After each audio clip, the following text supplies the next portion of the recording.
Okay, we're recording. What's up, Eleanor? How are you doing? Good, thank you. Thanks so much for agreeing to talk to me. I'm very looking forward to it.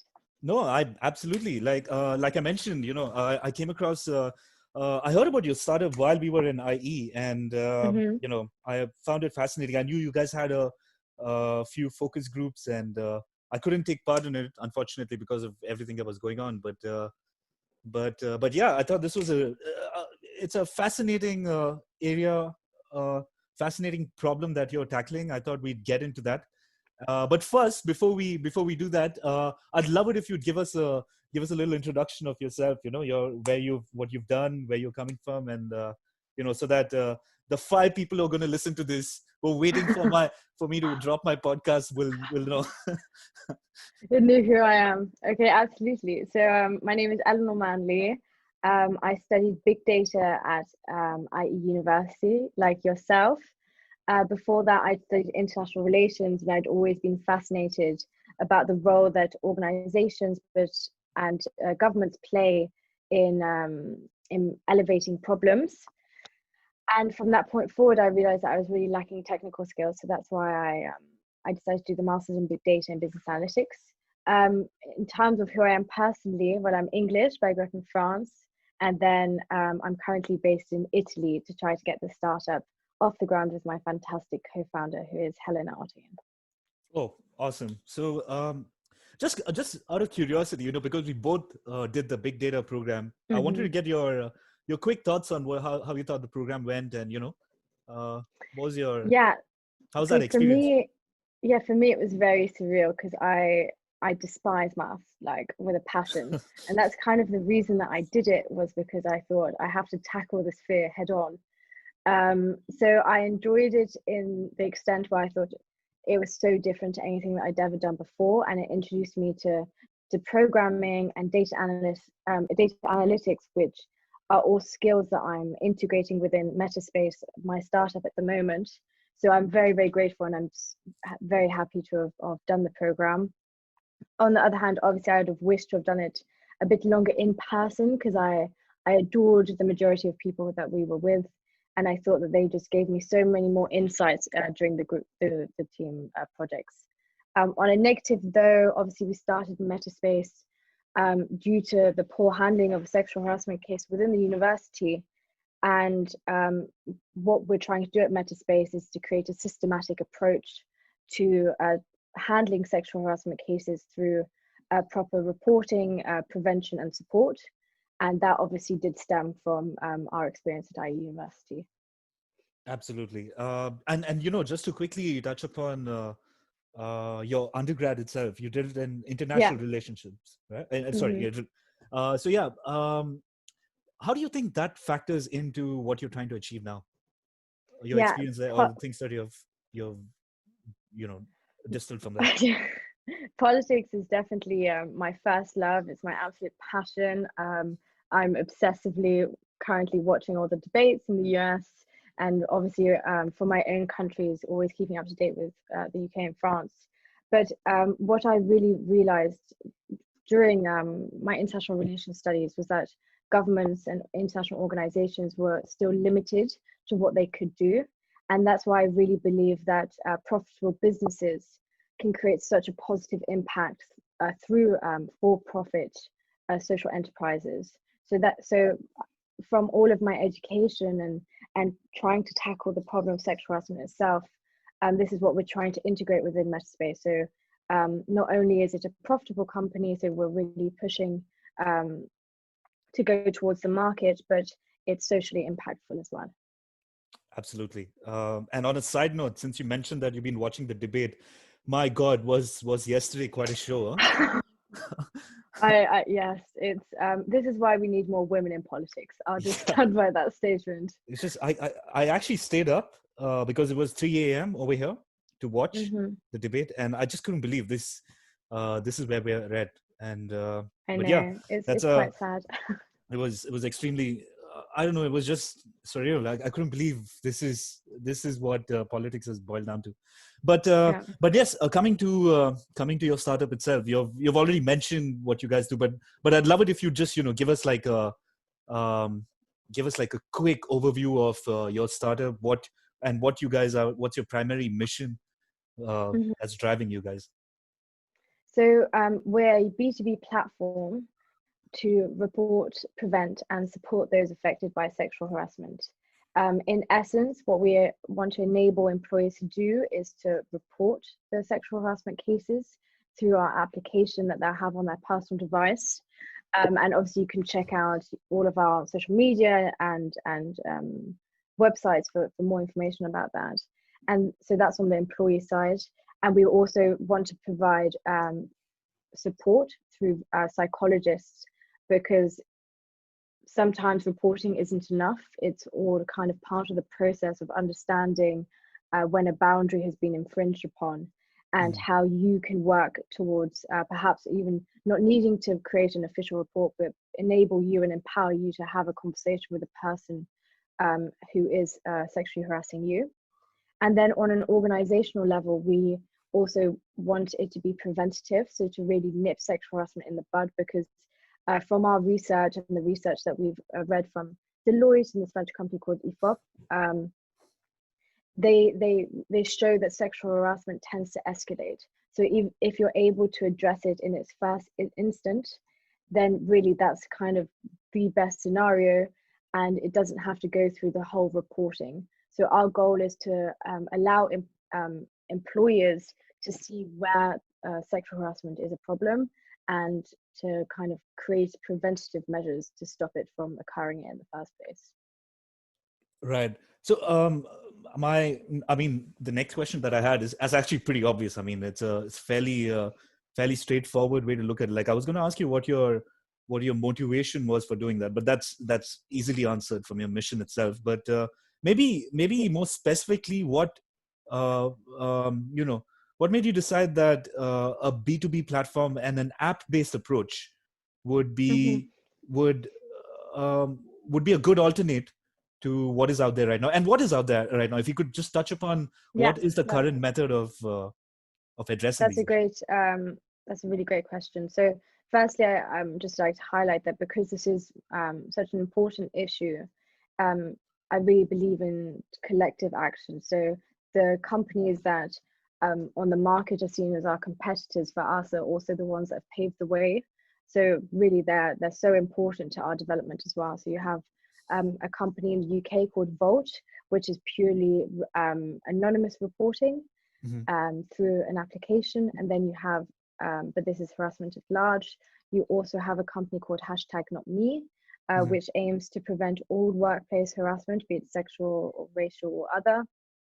And I was recently speaking to a brilliant CEO called Sharan, whose company, Cassiopeia, if I'm pronouncing that correctly, actually aggregates and analyzes all workplace tools like Gmail and Slack, and looks at the productivity of levels of their employees and tries to link that to any issue that is might be caused by harassment. They're really, really interesting company out there at the moment. But so that's kind of the people that are working at the moment, and they're people that we're constantly in conversation with, because everyone wants to push this issue forward. In terms of our motivation, I think not only on a personal level, but it's important that I bring to light kind of how it's affecting the bottom lines of companies. So this is a research from Deloitte, but currently $2.3 billion are lost every year in productivity linked directly to sexual harassment. So all in all, although this is obviously a social issue, this has huge monetary value. It's huge economical impact itself.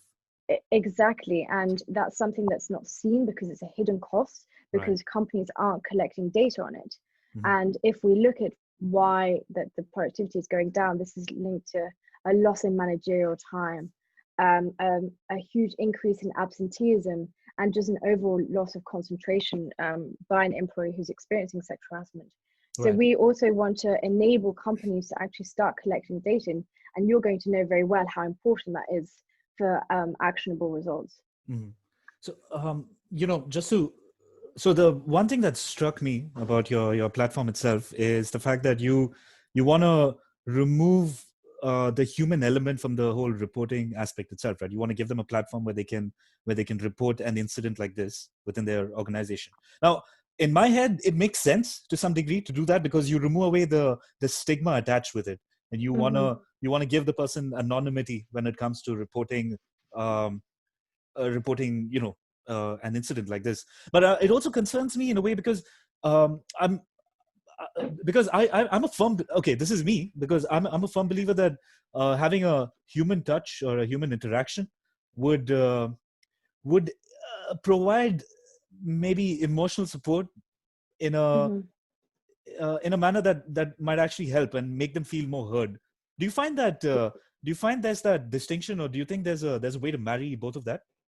No, you're making a very important point. So just to clarify on our application, so the report itself is anonymous, so it's anonymous from your company. So you're creating the report, but the moment you send it off, you become a person to your company, because we don't want it to be completely anonymous, so that the company can properly evaluate the situation and what needs to be done. Okay. But going back to the anonymous side, you can stay anonymous, but you can also stay anonymous while you're getting support. So we want to link our users to virtual psychologists in which they talk through. So the human part is very important, and I'm very glad that you brought it up, because 99.8% of individuals experiencing sexual harassment don't report it. And that's because the conventional channels don't work. The conventional channels of just speaking to your manager or someone within HR. So what we're trying to do is find a different way to do it. And we believe that not only reporting, but it has to be kind of a full cycle. So also have the support. And having a virtual psychologist is something that we think really differentiates ourselves. Okay. So you did mention you're based out of Italy right now. Any reason? So two things that I wanted to, I was wondering when, one is you've picked EU as your primary market, right? Because your operations are based out of here. And you're looking at starting out in Italy and then progressing which side. And what prompted you to, make that decision as to you're going to base your operations out of here? And So in terms of why we want to stay in Europe is due to the laws about data privacy. So my co-founder, I'm very fortunate, is a cybersecurity expert, and we're Helena, right? Helena Artian.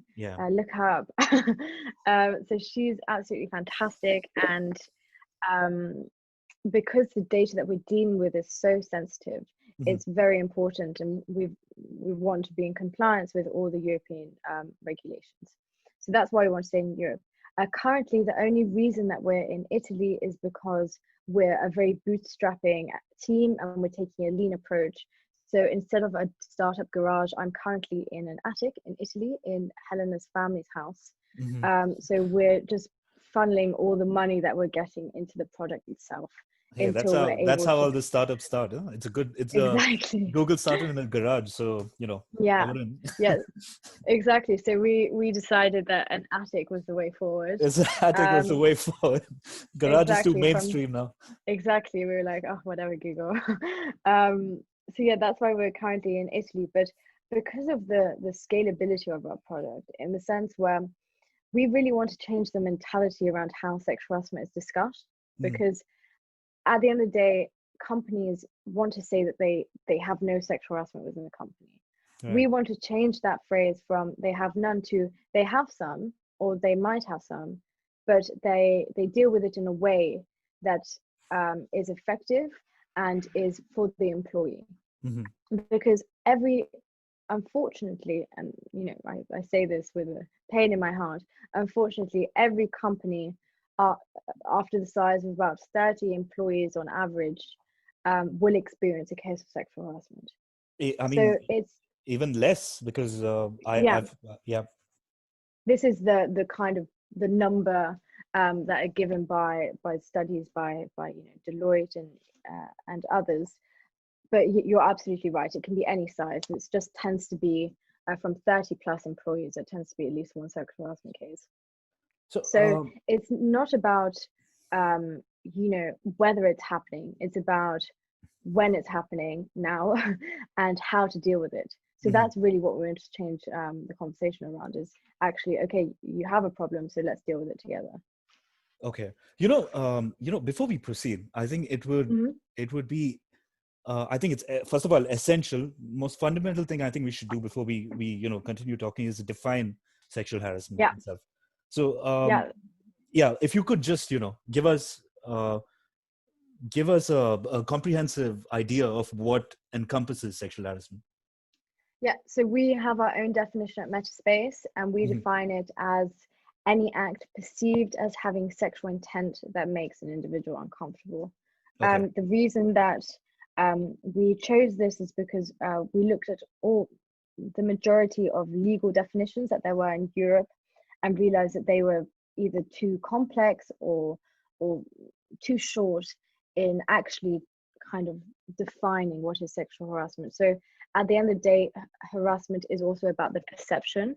And Mhm. if an individual is perceiving an act as having sexual intent, and the effects are that it makes them uncomfortable, it makes them feel exploited, it makes them feel like they're not safe in their workspace, then that is sexual harassment, no matter what the intention of the individual was. Mhm. Mhm. Makes sense. I wanna quickly understand if when we talk about a big organization, where in the chain of the organization itself do Mm-hmm. we see uh, a larger number of cases of sexual harassment? Do we see it higher up, or do we see it lower down? Which is what my initial assumption would be, that lower down in the chain of command, you might see a little more of these cases, solely because of the volume, one thing, of people Yeah. itself, and second because perhaps at that chain there is a little more, I don't know, uh, dissent. I don't know. Yeah, no, absolutely. That's a really important question. And it's unfortunately one that I can't answer just due to the lack of current research Mhm. on sexual harassment. And that's why at Metaspace, we're really pushing for there to be more sort of data driven approach to companies actually collecting data, because at the moment, companies aren't. And Mhm. that's why we can't find the correct tools to deal with sexual harassment, because Right. they're not being based on data. So at the moment, Helena and I with Metaspace think that this is the best way to deal with the issue, Mhm. but we're continuously trying to collect as much data as possible to adapt and evolve to the needs and demands of the problem. Okay. So forgive me if when we go forward, I ask a few stupid questions, or I have a few naive No, things, naive of course observations. not. Because and I think we discussed this before we got on the call as well. Right? You said you'd share some Hmm. material, but I purposefully wanted to come in blind because I have a feeling this is a good opportunity for me to perhaps ask a few questions that people are wondering, or maybe a little Yeah, too scared to ask. So please. maybe the first thing that I want to touch upon is we have to address the fact that cultural differences itself is a major Hmm. factor when it comes to Yeah. the proponent of sexual harassment, right? Because and if I may clarify what I mean by that, because you'd see this a lot more in a third world country, in my opinion. Especially, I have Hmm. I have I have some experience working in India, and I've seen there's an immediate sort of power dynamic that Yeah. is that men perhaps try to establish, or well, I don't want to generalize. Okay, yeah, but yeah, there's a power dynamic that's being tried to be that's that people try to establish. So we currently live in a very interesting uh I don't know, potluck of a place, right? We Yeah. have, especially with IE, if you were to go back to IE University, without calling out any specific examples or anything, but we lived in Hmm. a specific potluck. You could look at any class, and it's just a mix, a variety of things. What interests me is how do we sort of where do we reach common ground, or how do we address this specifically, or Yeah. is it even possible? No, you're very right. Firstly, I'd like to say I'm myself English, but I grew up in France, and my co-founder is German and grew up in Italy. And us within ourselves have seen the cultural differences. The English and German side is very much, exactly where you stand in terms of sexual harassment, Mm-hmm. whilst the French and Italian, as you said, it's far more grey. Mm-hmm. And before I go ahead, I think the mix of cultures is always diversification is always a good thing. You Always a good thing. can't Absolutely. always, but in sexual harassment has no place in culture. Mhm. If you're making someone feel uncomfortable, and this is why we're targeting the workplace, there's absolutely no room for questioning whether it's due to culture or not. This is why we really want to give also access to support, because we're aware that if a Norwegian is working in Italy, they're going to be subject to a different type of culture. But Absolutely. if Actually, you're that's feeling just to quickly interject Mhm, a question, actually, more than anything else. mhm, That's what I was alluding to, is with given the variation in culture itself from different yeah. places. Do you think there's a need for a specialized, personalized training program for each of them, versus do you think this can be addressed with a more generalized uh, Yeah. approach to highlighting this issue itself? So this is different from what I would say day to day, but in the workplace, there is no space for sexualized conduct. Mhm. It's a place of work, and it's a place where people should be enabled to do their work without being disturbed. So that's why we take a very black and white approach and believe that sexual harassment should not be tolerated, no matter the culture. Mhm. It's about what makes you feel uncomfortable, and if someone is overstepping the line of your boundaries, of your personal boundaries, that disables you from doing your work correctly, that is sexual harassment. It needs to be addressed straight away.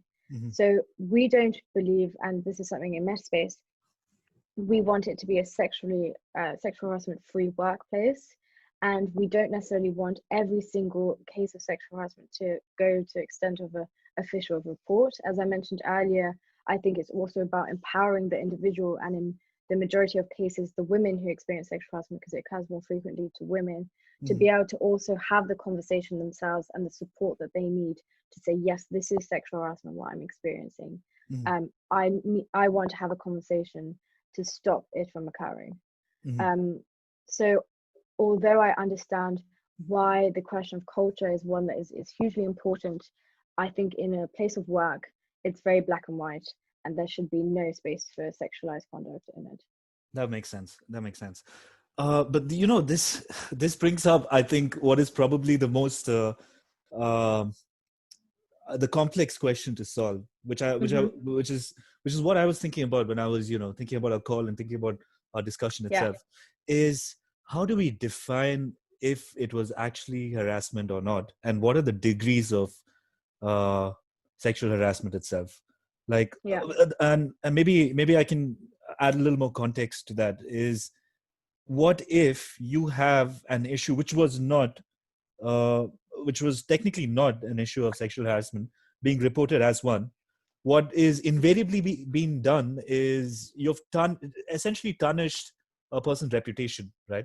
yeah. Because by having that tag, uh, man or woman, uh, from having that tag already applied, it automatically. I mean, I don't think there's much coming back from that. So I'm really glad that you brought this up, because the question of false and wrong accusations is a question that Helen and I deal with every day.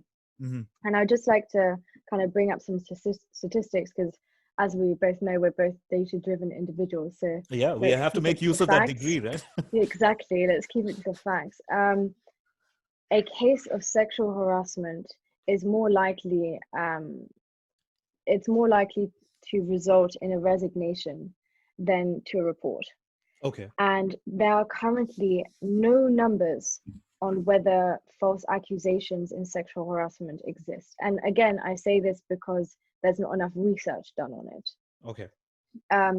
But the false accusations are massively overestimated. And the only number that I can possibly give you to compare it against is that of rape and sexual violence. Hmm. So it's estimated that between 2 and 8% of reported rape cases are fake. Okay. Um, Even though that research shows that the rates of false reporting are frequently inflated because of inconsistent definitions and protocol. For example, delayed reporting is sometimes considered to be a false accusation. So all of this to say that currently, then this is why we don't believe in complete anonymity at Metta Space, because we believe that everyone deserves to be seen like the transparent facts. False accusations tend to be overinflated to such an extent where they're given more importance than, you know, the 99.8% of individuals who aren't reporting.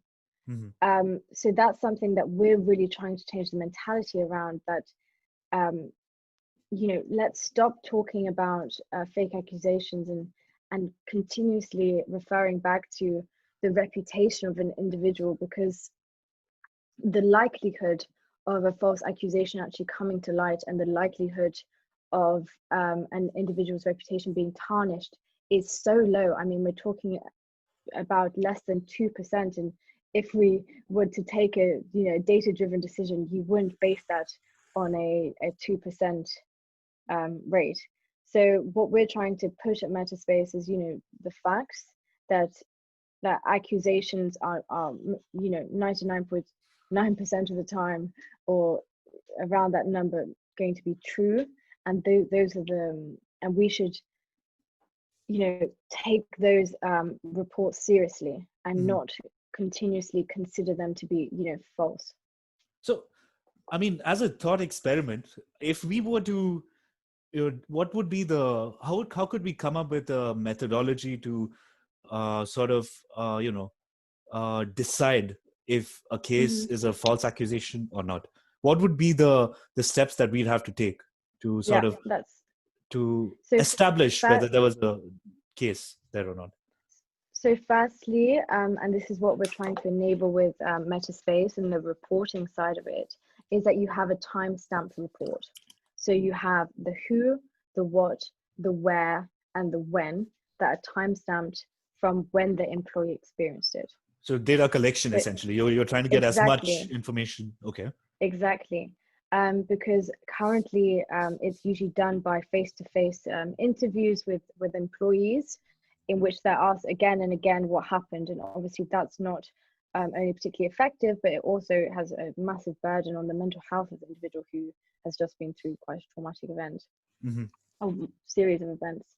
So firstly, it's all about it becoming data-driven.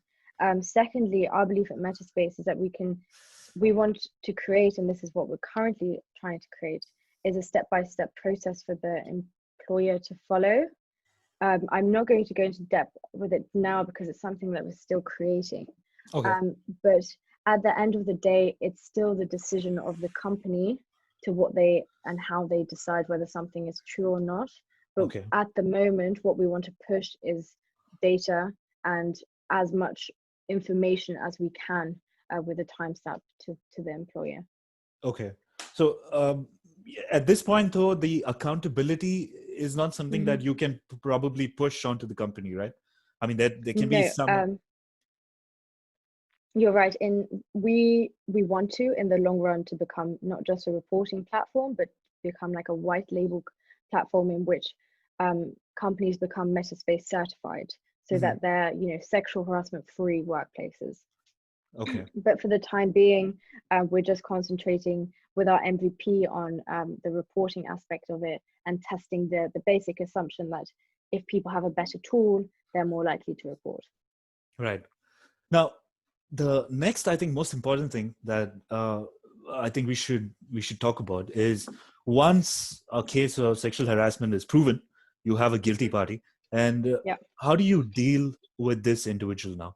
Because the way I see it is, you have two routes, right? Or, you know, there are a few things that could happen. One is the person resigns because he can't take this accusation, or, you know, there's no coming back from that. The second thing is the company itself fires him and says this is gross misconduct and we have to move on. But my issue with these two things is that this is not really rehabilitation, right? You're not really teaching the person. You're giving you're punishing the person rather severely also, right? By tarnishing his reputation and all that. You've scarred that person, but you've not changed that behavior pattern, essentially. So when we talk about that aspect of these cases itself and reports like this, how do we deal with, how do we proceed with the rehabilitation itself, which I think is more important, as important as, reporting these things. You want to be able to address that as well, right? You're absolutely right, and that's why I've been trying to say, it's about prevention, report, and support. And when I touched upon like the psychologist before, and the support that we want to give to those who are reporting, we also think it's hugely important for the perpetrators to also speak to psychologists. So that's sort of part of the methodology that we're currently creating, that it's not just providing support and psychologists to the people affected by it, but also to the perpetrator to understand, where is this coming from? Okay. So again, like, it's obviously a case-by-case basis on depending on the gravitude of the sexual harassment case. Obviously, if it gets to something where it's hugely intimidating behavior, and the person feels like it's in danger, it starts to become a legal case rather than a company case, and they can't keep it within the company anymore. But if it is just the need to have better training, which we also want to push to the forefront, or the need to have more open conversations about sexual harassment, those are hugely important, ways to prevent sexual harassment. So coming to perhaps, I think something that isn't talked about enough is harassment of men themselves in the workplace. And I can give you, like, I can quote personal examples from my friends who've got emails and have got phones and have been, pursued by their colleagues, or even people they've studied with, relentlessly. And more often than not, when a man brings it up, he's more subject to ridicule, or he's made fun of, more than he's taken seriously. Now, how do we normalize the fact that it's absolutely possible for a man also to get harassed like this? And what do you think we should do in that scenario?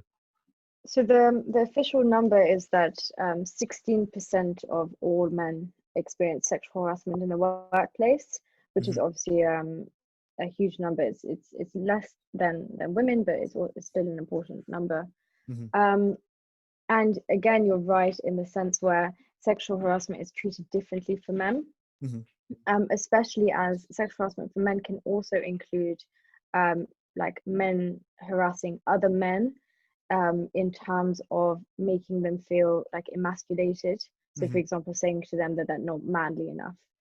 That is a form of sexual harassment because it's based on their sex. That's very hard for a man to come forward with, because obviously it's sometimes seen as a sign of weakness. You're seen as a rat, right? You're ratting someone out. And that's why it's so important to us that we're not just about the reporting, it's about changing the whole mentality around sexual harassment. It's, let's talk about it. At the moment it's seen as such a taboo that people just want to, sweep it under a rug if it makes, or forget about what they're experiencing. If you're experiencing someone harassing you at work, that is not acceptable, and you shouldn't be made to feel bad, no matter your gender, your sex, sexual orientation, your race. It's not okay. So at Metta Space, we're concentrating specifically on sexual harassment, but for all genders. So, if as a man you're experiencing sexual harassment, you should also be given the support and the option to report, to the extent that you feel comfortable with. Yeah, in my opinion, this whole trend, or this whole the fact that we have to make this a topic that's very open to talk about, has to come from the top of an organization. Because by having someone at a higher up in the hierarchy, you've already established, first of all, one of the power dynamic things, like, I'm up here, so nothing can happen to me. You want to be able to make these people talk about sexual harassment, or quote examples of themselves, to normalize discussing being abused in the workplace, rather than going bottom up, in my opinion. So I don't think it should be an either or.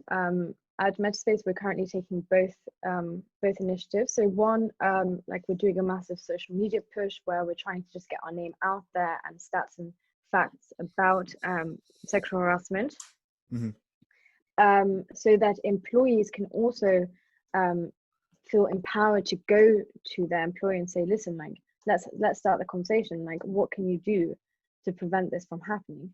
Mm-hmm. And then the top-down approach is one in which is going to be a slower, because it's easier to kind of start changing the mentality of individuals, but obviously companies is a bit more of a bureaucratic process. So for example, today I had a meeting with a company in the US, and we were discussing what their current processes were.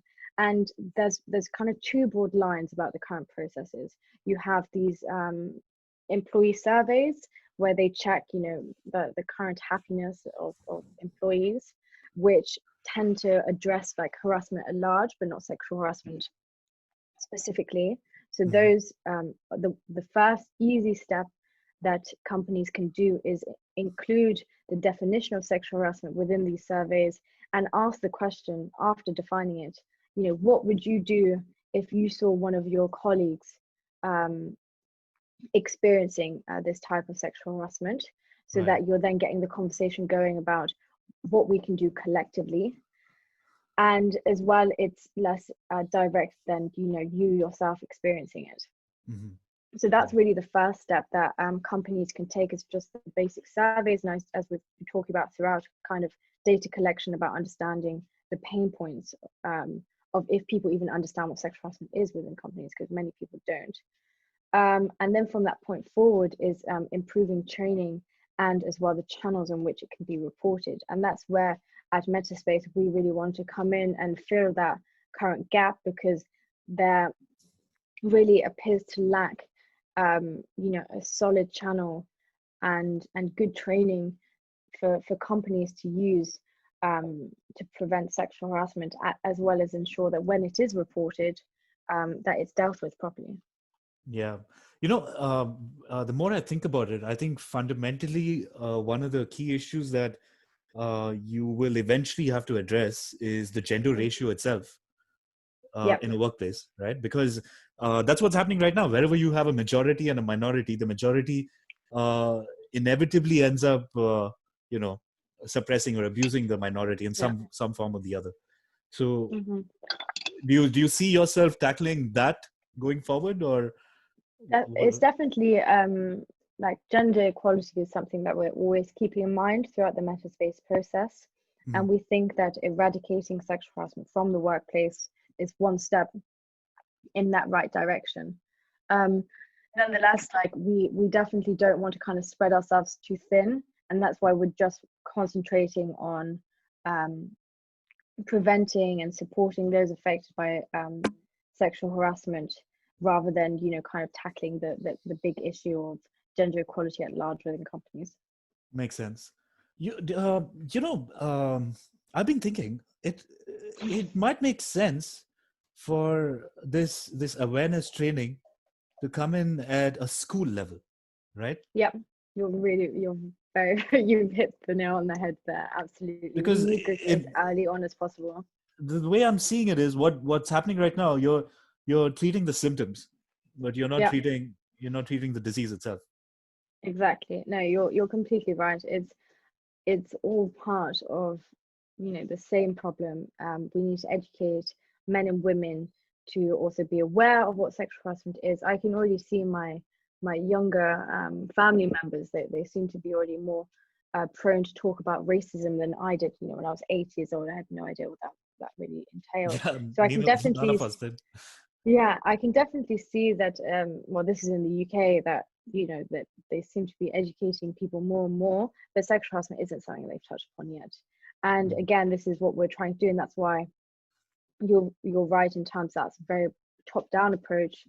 That we need both a bottom-up and a top-down approach, that they go hand in hand, that you have people demanding change and you have governments enforcing that change, both on an educational level as well as on corporate level. Mhm. You know, but one of the biggest concerns that I've had with this is, do you think this is a problem that will be oversolved?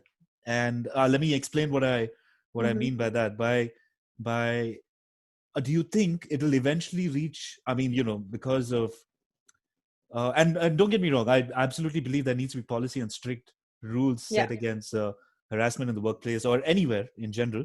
But do you think then it will result in people being too guarded, being too careful, and stifle natural conversation that can actually help an organization or a team or even friends grow as Yeah, people? no, we definitely, it's, you don't want to make people feel uncomfortable at work.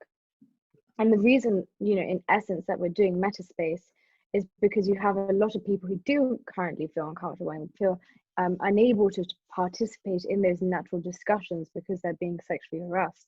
So I Right. don't think that this is actually, a negative, evolution. This is rather going to help the problem at large to make workplaces be friendlier and have everyone involved in discussions um, and make people feel like they belong to the company. So Actually, really, let me.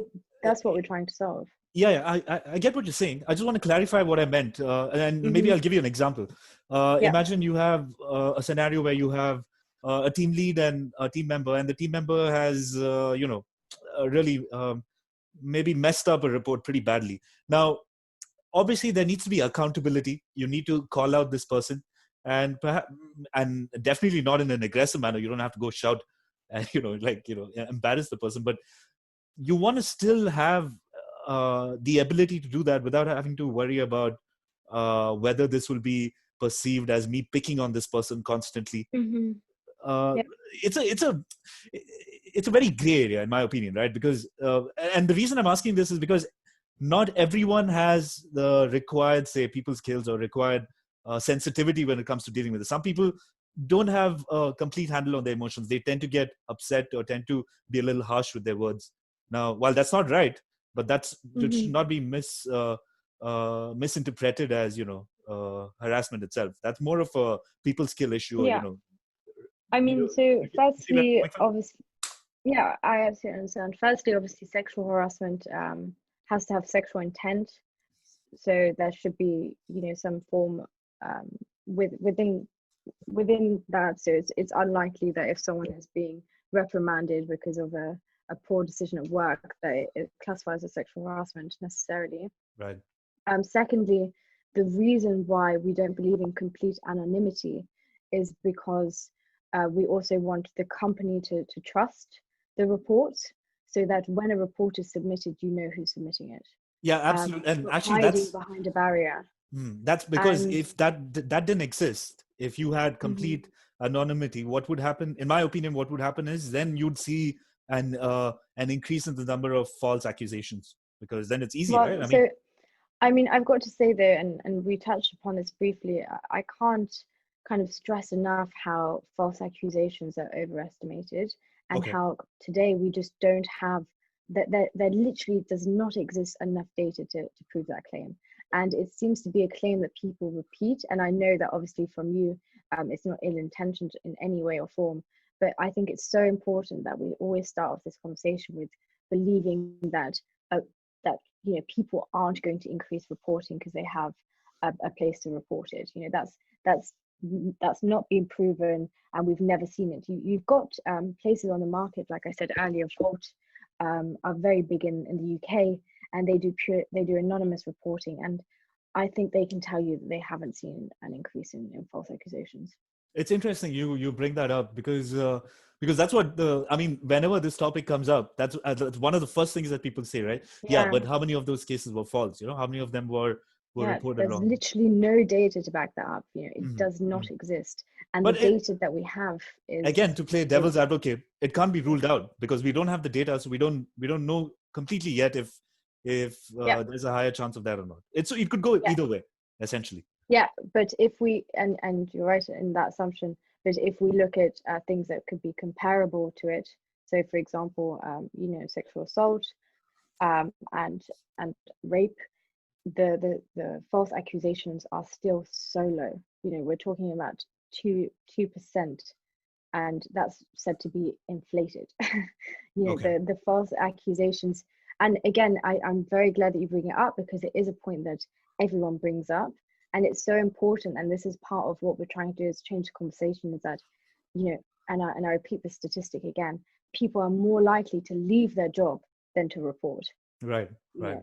know, that's kind of what we're going on right now. That's the basis that we have. Okay. Okay. Perfect. So, when do you guys see your platform coming? I mean, are you guys already? Do you already have a working platform out there, or it's a work in Yeah, progress and you're? yeah. So currently we have our MVP. So neither Helena or I are software developers, unfortunately. I thought, silly me, that I could jump from data analyst to software developer. How wrong I was. Um, so we've outsourced that development to a great company in the Netherlands, and Okay. our MVP will be ready by the end of the month.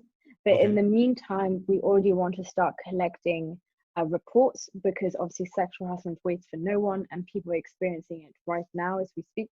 So we want to enable them to get the support and be able to report it. So we're going to release just a simple form that individuals can fill out to reach out to us, so that we can provide them with the support that they need until our platform is functional.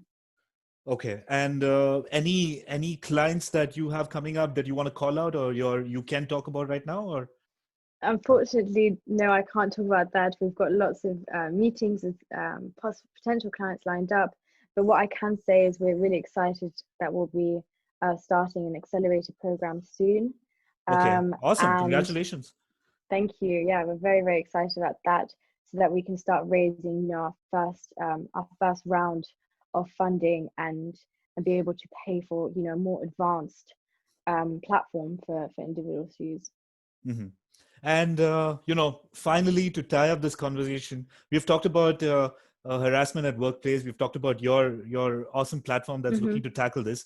But today, of all the people out there being harassed in any Mm-hmm. context, in any situation, well, how do you think an average person should go about addressing it, calling it, and putting an end to it? That's a really great question. I cannot stress enough how important it is to talk to someone else about it, because it's a very lonely feeling when you, one, are not necessarily acknowledging that you're being harassed, and you're kind of pretending that everything is okay. And even if you do acknowledge that harassment, not knowing what to do. So the first thing I would try to confide in someone, be it a close friend, a family member, or if you're able to, someone in work, if it's happening at work. And also, obviously, if you're able to um, speak to someone professionally, speak to a therapist, or today we have loads of platforms for virtual psychologists, or forums about harassment, that all really provide great information on small measures that you can take to kind of set the boundaries that you need to feel comfortable at work. And we hope to soon be able to provide that the whole package for you within the next month or so. Perfect. Eleanor, this has been absolutely awesome. I think I learned a lot talking to you. Yeah, Uh, thank you so much for having me on. It's been brilliant. no, it's been great. Please stay on. I'm going to stop the recording, and I'd like to Cool. just catch up before we cut the call. But thank you again, and Thank I hope you. I hope this brings to light a lot of things for a lot of people who might have had questions. Mhm. Perfect. Great. Here we go.